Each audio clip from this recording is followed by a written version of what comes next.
Bien. La réforme des retraites. Luc Châtel, on va regarder un débat.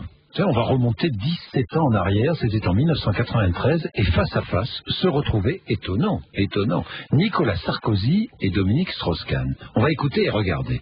Allons-y.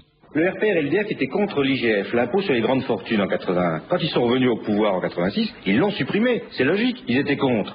Eh bien, la retraite à 60 ans, la 5e semaine de congé payé, le RMI, d'autres choses encore, ils ont voté contre. Il n'est pas illogique de penser, et même je le crois très sincèrement, s'ils reviennent au pouvoir, ils le remettront en cause. Nicolas Sarkozy ? Oh oui, juste un mot, que Dominique Strauss-Kahn se rassure. Je n'ai pas l'intention de devenir socialiste. D'ailleurs, ça serait bien singulier que je sois le seul en France à vouloir rester ou devenir socialiste, moi qui ne l'ai jamais été. Je voudrais lui dire que moi j'ai voté pour le RMI et j'ai voté pour la retraite à 60 ans, que les choses sont claires. Alors, voilà. Alors, c'est amusant, hein.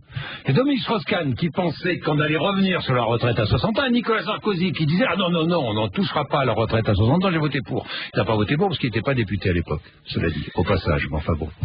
Luc Châtel, ça vous amuse regardez ça? Non, mais ce qui est intéressant, c'est que c'était il y a 17 ans. Oui, c'était il y a 17 ans. Et il y a 17 ans après d'ailleurs. Je vous disais parce que comme Nicolas Sarkozy attaque sans cesse François Mitterrand, visiblement il était sur la même longueur d'onde il y a 17 ans. D'abord, depuis 17 ans, ce qui est intéressant de constater, c'est que les seuls à avoir pris leurs responsabilités pour adapter notre régime de retraite à la démographie, c'est l'actuelle majorité, et le Parti socialiste s'y est toujours refusé, puisque c'est nous qui avons fait la réforme de 93, c'est nous qui avons fait la réforme de 2003, c'est nous qui avons fait la réforme de 2007 des régimes spéciaux, et c'est nous qui allons mettre en œuvre l'adaptation des retraites. François Mitterrand ne remettait pas en cause la retraite à 60 ans, c'est même lui qui a ramené l'âge légal à 60 ans, et Nicolas Sarkozy non plus à l'époque. Oui, alors depuis les choses ont changé. Alors deuxième remarque, c'est le deuxième élément de réponse, c'est que c'était il y a 17 ans, et il y a 17 ans, il y a beaucoup de choses qui ont changé. Et il y a même en moins de temps, vous savez, en 2 ou 3 ans, il y a beaucoup de choses qui ont changé, bien sûr, puisque la crise fait que l'horizon de difficulté s'est rapproché, et qu'il y a un moment où il faut prendre ses responsabilités, et il faut sauver le régime par la fin de la retraite à 60 ans.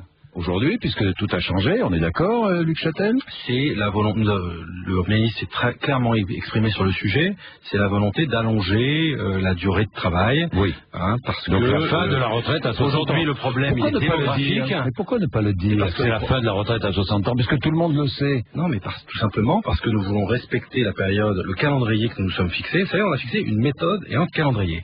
Au début du mois d'avril, Éric Woerth s'est exprimé, il a vu les partenaires sociaux, il leur a dit, écoutez, pendant 2 mois et demi jusqu'à l'été, on vous écoute, chacun fait ses propositions, et puis, juste avant l'été, le gouvernement mettra sur la table dans le détail. Parce que vous savez, Jean-Jacques Le Bredin, le diable se cache parfois dans le détail. Donc, il ne s'agit pas de lâcher une mesure comme ça, il s'agit de voir une réforme dans sa globalité, dans le détail. Donc, on repousse